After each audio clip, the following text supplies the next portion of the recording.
side is concerned, the sural nerve, which was coming from higher up only from the common peroneal nerve, this goes and supplies the lateral half of back of the leg.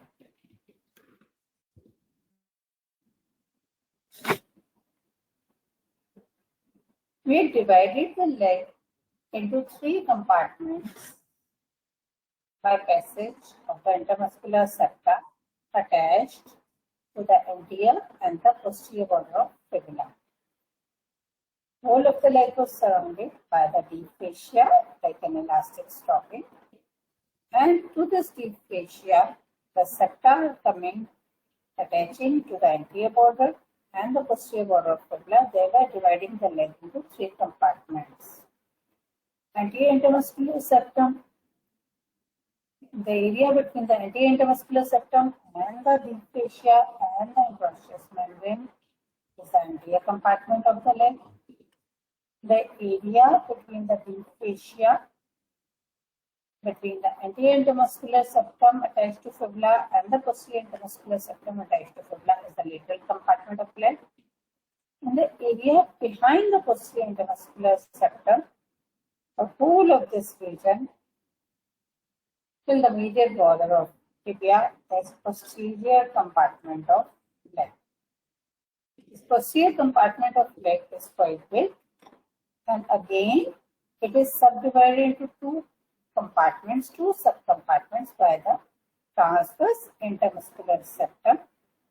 This transverse intermuscular septum is attaching to the medial border of tibia and to the posterior border of fibula.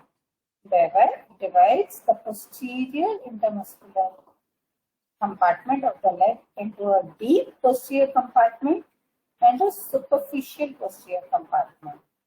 So, 2 components of the posterior compartment of the leg, the superficial and the deep. Superficial is superficial to the transverse intermuscular septum, and deep is deeper to the transverse intermuscular septum.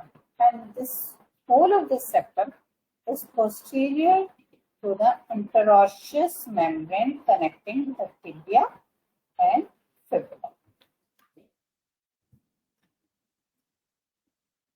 The deep muscles present in the back of the leg, some of those traverse and move to the foot. These muscles are going to pass posterior to the flexor retinaculum, which is attached to the medial malleolus of tibia and to the calcaneus bone. So between the calcaneum and the medial malleolus, the deep fascia of the leg gets thickened, and deep to this, the structures which are present in the posterior compartment of the leg will traverse to the foot. These structures from medial to lateral side include the tibialis posterior muscle, the tendon of tibialis posterior, which is enclosed in its own synovial sheath, then the tendon of flexor digitorum longus. Just note, it's not flexor hallucis longus which is traversing medially, but the flexor digitorum longus. Then the artery of the posterior compartment, the posterior tibial artery, the nerve of the posterior compartment, tibial nerve, and then the flexor hallucis longus tendon. The flexor digitorum longus, which is medial at this point, medial to the flexor hallucis longus, later after traversing deep to flexor retinaculum, once they reach the foot, they cross. The flexor digitorum longus will go towards the lateral side, and the flexor hallucis longus traverses via groove in the calcaneum bone and goes to the medial side towards the hallux of the great toe. There are some of the structures which are going to pierce the flexor retinaculum. These include the calcaneal branches of the posterior tibial artery and some of the medial calcaneal branches of the tibial nerve. tibial nerve gives the medial calcaneal branches. The peroneal, the superficial peroneal nerve will give the lateral calcaneal. So, in this transverse section through the middle of the leg, we can see the posterior compartment of the leg behind the interosseous membrane. And this transverse septum is dividing this posterior compartment into two subparts, a superficial and a deep part. And the superficial part are the superficial group of muscles, including the gastrocnemius, the stool head, the soleus muscle, and partly the plantaris. In the deep compartment will be deep muscles present in this region. The tibialis posterior, flexor digitorum longus, and flexor hallucis longus. You can notice over here, flexor hallucis longus is laterally, it's getting attached to fibula, and flexor digitorum longus is medially placed, getting attached to posterior surface of tibia, and later on they cross. Tibialis posterior taking attachment to both fibula as well as tibia and the intervening interosseous membrane. In the middle of the leg, one more muscle present in the posterior compartment cannot be seen at this side, that is the popliteus, which finishes at higher level.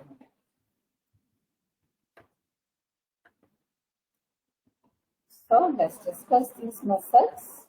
The superficial muscles in the back of the leg include the two head of gastrocnemius, the soleus, deep to the gastrocnemius, and plantaris, a vestigial muscle which is traversing along with the lateral head of gastrocnemius. The nerve supply of all these muscles is tibial nerve, and all these muscles together, that is the two heads of gastrocnemius, soleus, plantaris, they insert as tendocalcaneus, which is the largest tendon in the body, which you can palpate on the back of your heel. Very thick tendon that inserts into the posterior middle surface of the heel bone or the calcaneum. This is quite palpable and superficial, which you can palpate in your own foot in the back of the leg. Tendocalcaneus. As far as the attachment of these muscles is concerned, gastrocnemius two heads arise from the corresponding condyles of femur, the lateral head from lateral femoral condyle and medial head from the medial femoral condyle. The plantaris, it arises again from femur from the lateral supracondylar ridge just above the lateral condyle. And the soleus, this arises from the posterior surface of shaft of tibia as well as fibula. These together attach via tendocalcaneus into the posterior middle third of the posterior surface of the calcaneum. All these muscles are supplied by tibial nerve, one of the terminal branches of sciatic nerve. Sciatic nerve divides at the level of popliteal fossa into the common peroneal and tibial. So tibial nerve supplies the posterior compartment of leg. Actions of these muscles include the gastrocnemius plantar flexes the foot at the ankle joint, and since it's crossing the knee joint from posterior aspect, so it contributes to flexion of the knee joint. Same way, plantaris, this also flexes the knee joint, contributes to flexion of the knee joint since it's crossing the knee joint from behind, and it plantar flexes the foot at ankle joint because it attaches via tendocalcaneus into ultimately posterior surface of calcaneum. The soleus, along with the gastrocnemius and plantaris, is a very powerful plantar flexure at the ankle joint. And soleus is very powerful and provides the main propulsive force in walking as well as running. Soleus is arising from tibia and fibula, not from femur. So it does not act on knee joint. It's going to act only on the ankle joint by providing powerful plantar flexion. Both gastrocnemius and plantaris are arising from femur. These are crossing the knee joint from behind. That's why they contribute to flexion at the knee joint. But soleus, it does not affect the knee joint. It only acts on the ankle joint as a powerful plantar flexion. The tendocalcaneus or the calcaneal tendon or Achilles tendon, by which these muscles are attaching, is one of the most powerful tendon in the body. It's not only powerful, it's the thickest and the strongest tendon of the body. It is quite palpable. You can palpate your own tendocalcaneus in the back of the leg. It's almost 15 centimeters or 6 inches in length, and it's a continuation of the flat aponeurosis formed halfway down the calf, middle of the calf, where the two bellies of the gastrocnemius terminate.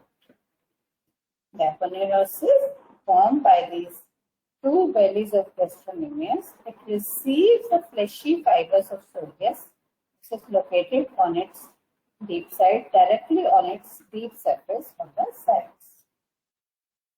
Proximally, it keeps on receiving these fleshy fibers of soleus, but distally, this thickens as the soleus fibers also will become tendinous at the amphias.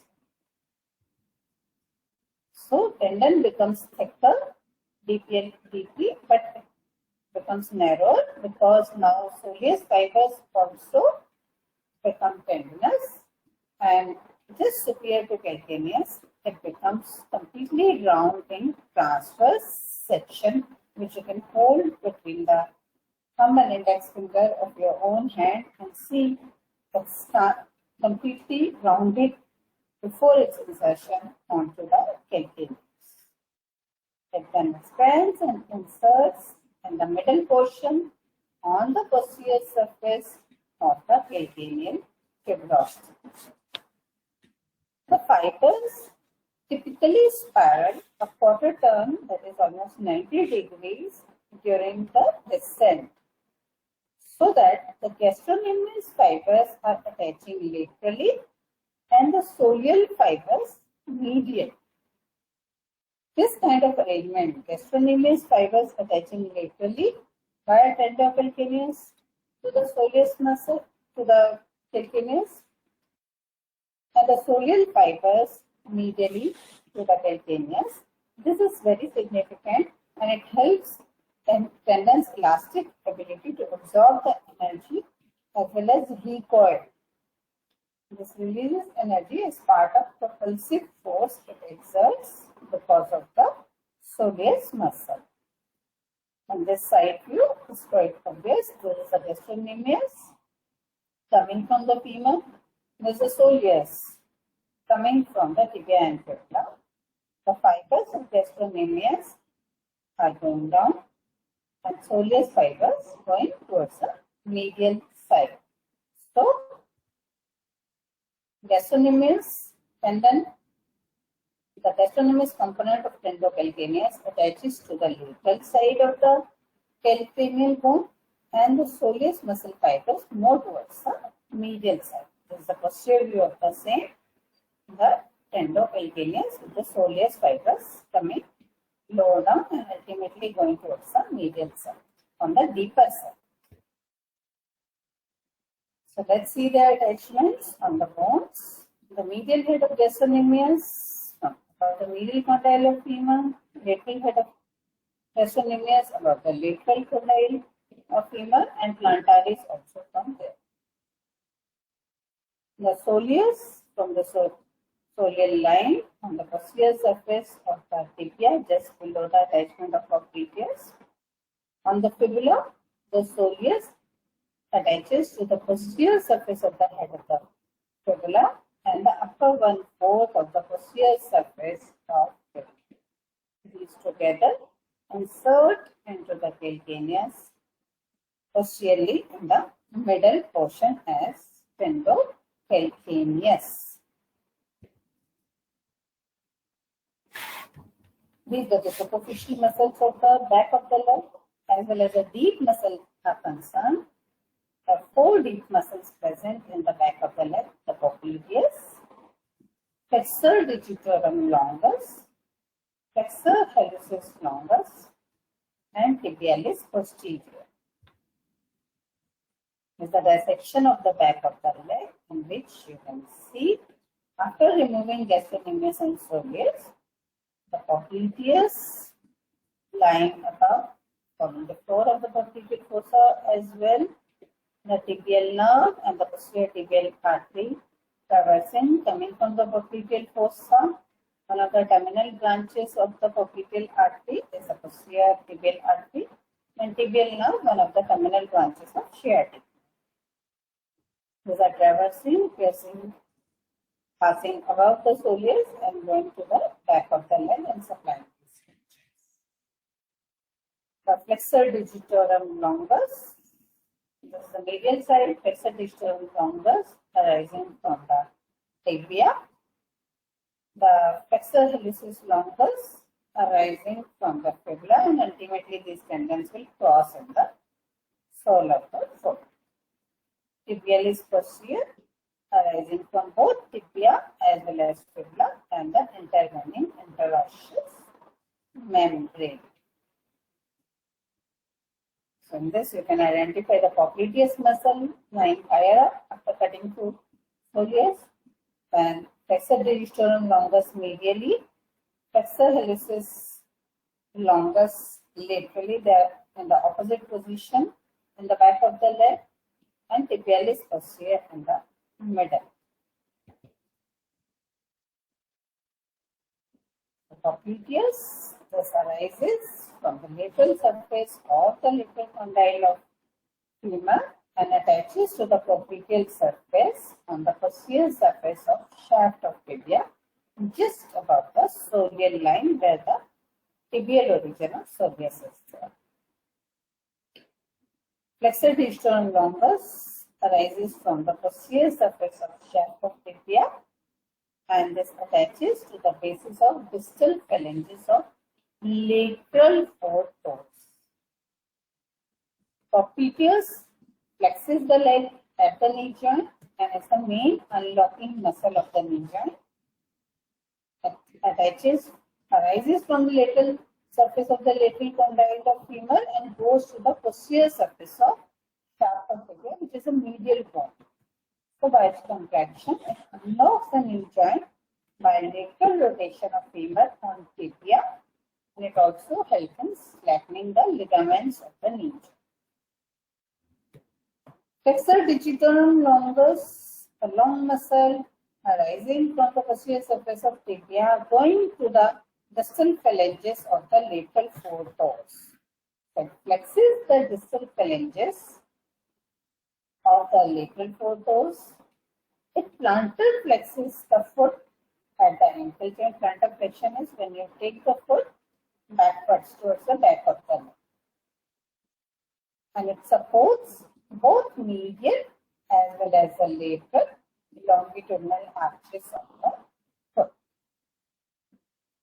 The flexor hallucis longus, it arises from the posterior surface of shaft of fibula and it goes to the base of distal phalanx of the great toe. It flexes the distal phalanx of the great toe and it plantar flexes the foot at the ankle joint. This changes direction around the calcaneum, around the groove, and comes medially, and it supports the foot. Supports the foot at the ankle joint and supports the medial longitudinal arch of the foot. Only the medial longitudinal arch. the tibialis posterior muscle. This arises from the posterior surface of both tibia as well as the fibula and the intervening interosseous membrane. Tibialis posterior, it has the main attachment into the navicular bone of the articulated foot, and along with that it gives slips to all other bones in the neighborhood, that is middle three metatarsals, the cuneiforms, the cuboid. All these bones of the foot receives the tendinous slips from the tibialis posterior tendon. This muscle also plantar flexes the foot at the ankle joint, and it helps in inversion of the foot at the subtalar as well as the transverse talar joint.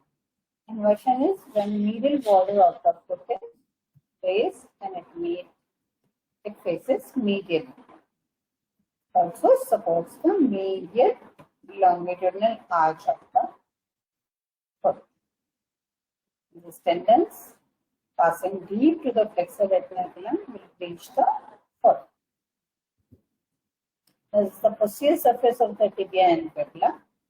This tibia bone, the medial bone, so it's the right leg bone, and this is the posterior surface of fibula. And this you can identify the soleal line area above this on the tibia for the popliteus.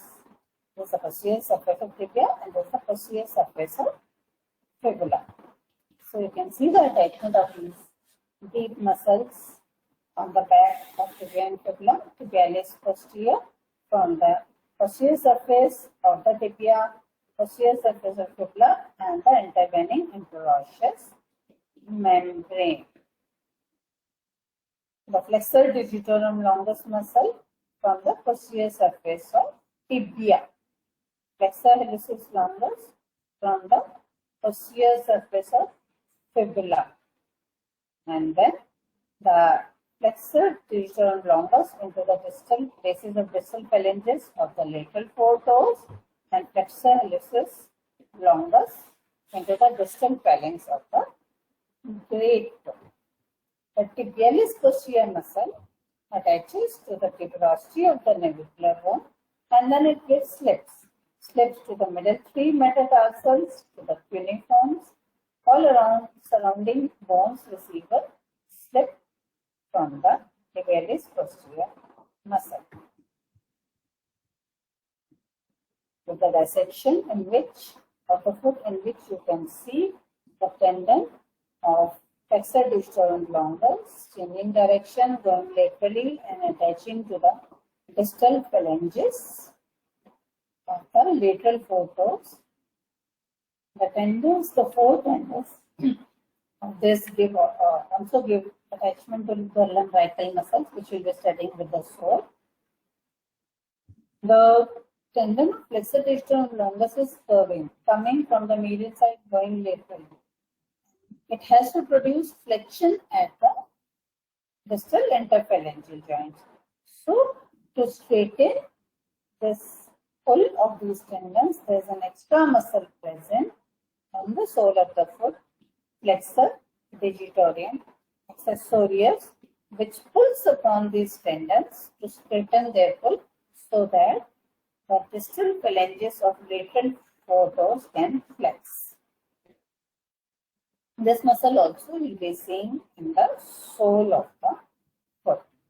Flexor hallucis longus coming from the fibula changes direction in the groove present in the calcaneum bone and goes and attaches at the distal phalanx of great toe. Thus, the changing direction of the flexor hallucis longus. This is a diagram representation.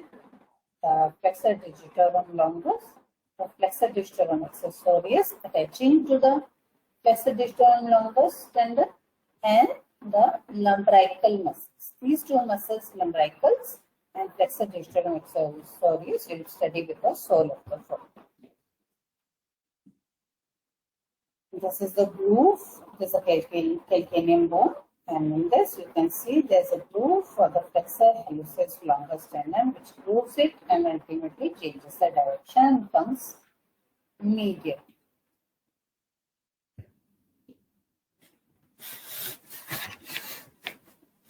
There's a dissection of the back of the leg in which you can identify the muscles and you can see the posterior tibial artery. Posterior tibial artery, one of the terminal branches of the popliteal artery, this traverses deep to the tendinous arch of the soleus. Soleus is arising from fibula as well as tibia. This goes down and divides into two branches. A very large branch goes towards the little compartment, the peroneal artery. Then this posterior tibial artery continues in the back of the leg straight down and it gives muscular branches to all the muscles of the back of the leg. Then it gives the medial malleolar branches, a communicating branch, a nutrient artery to the tibia as well. And then ultimately it divides into plantar arteries. So, branches of the posterior tibial artery, a branch of popliteal artery, include the circumflex fibular artery. This goes along with the common peroneal nerve, circumflex fibular artery around the neck of the fibula. Then the peroneal artery going towards the lateral compartment of the leg. The nutrient artery to tibia sometimes gives a communicating branch to the peroneal artery as well. Medial malleolar branches around the medial malleolus. Some branches, calcaneal branches, will pierce the flexor retinaculum present along the medial aspect. Muscular branches to all the muscles of posterior compartment of leg, and then in the sole of the foot will divide into two terminal branches, medial and the lateral plantar arteries. So these are the branches of posterior tibial artery.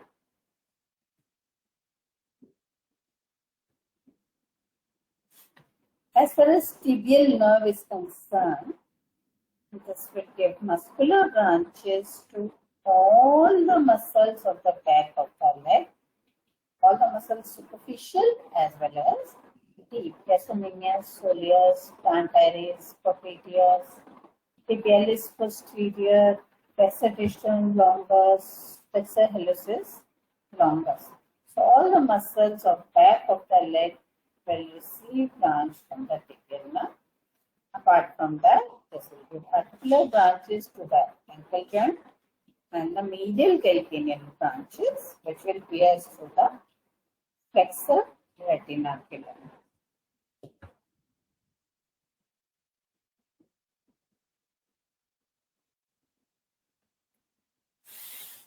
The applied aspect of this reason, there's a very important venous plexus lying deep to triceps surae, and this is very important in return of venous blood from the leg, which has to go against the gravity.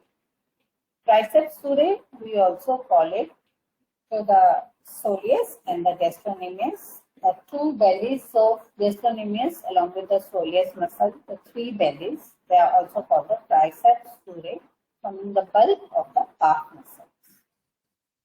What happens during erect posture, that is during standing, the venous return from the leg, which has to go against the gravity, depends upon the muscular activity of these calf muscles or the tricep surae. Because of the contraction of these calf muscles, it pumps the blood severely into the deep veins, and it becomes efficient because of the deep fascia which is surrounding all these muscles like an elastic stocking. The deep fascia is surrounding all around the leg and it is inelastic. Because of that, deep fascia invests the muscles like an elastic stocking. So whenever the muscles contract on your leg, this keeps on compressing upon them because the deep fascia is inelastic. It will not expand. For this reason, soleus is also called the calf pump or the peripheral heart because of the presence of lots and lots of venous plexuses in this muscle, soleus. So, from superficial veins in the leg, because of the muscular contractions, the blood via the perforator veins reaches the venous sinuses and soleus, and by contraction of the soleus muscle, that blood goes into the deep veins of the calf, and which ultimately help in pumping the blood back towards the superiorly and ultimately towards the heart. The soleus muscle acts with gastrocnemius and plantar flexing the ankle joint, but it cannot act on the knee joint because it's not crossing the knee joint from behind. It's attaching only to the tibia and fibula.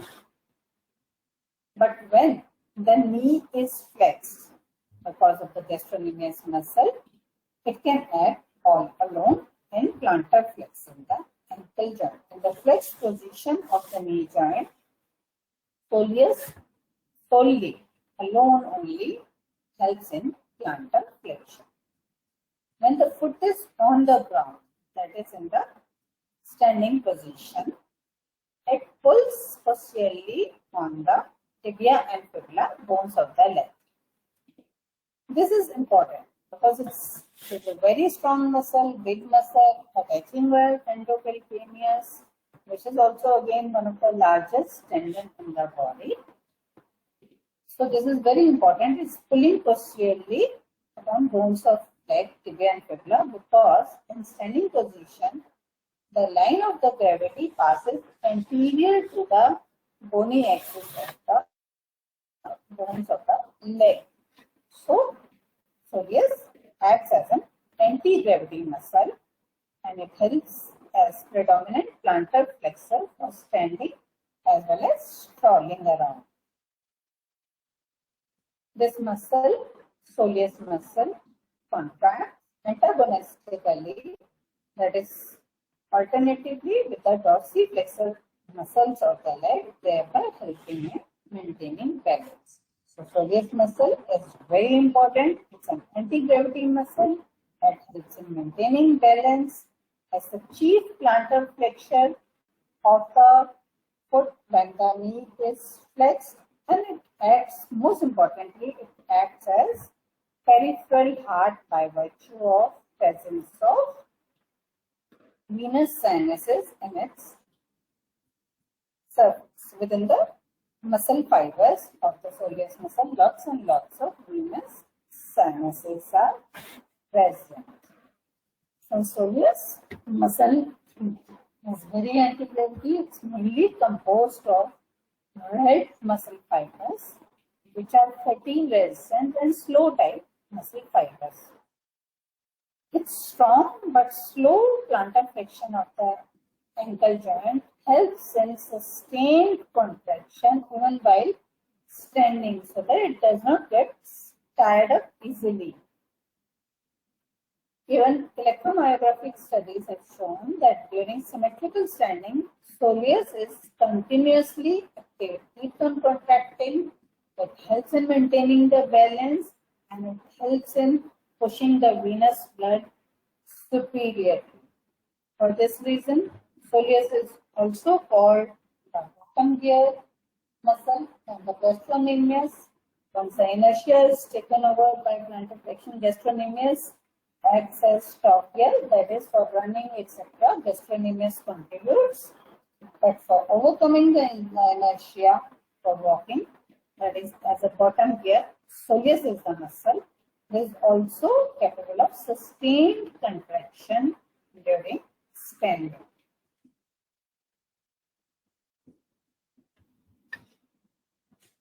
Another applied aspect on the back of the leg is a sesamoid bone fibula. Close to the proximal attachment of the lateral head of the gastrocnemius, that is near the lateral femoral condyle, it contains a sesamoid bone which is called fibula. It's a bean-shaped bone, that's why the name fibula is derived from the Latin word fibula. This fibula articulates with the lateral femoral condyle. It's visible in the X-rays of the knee joint in almost 5% of the people.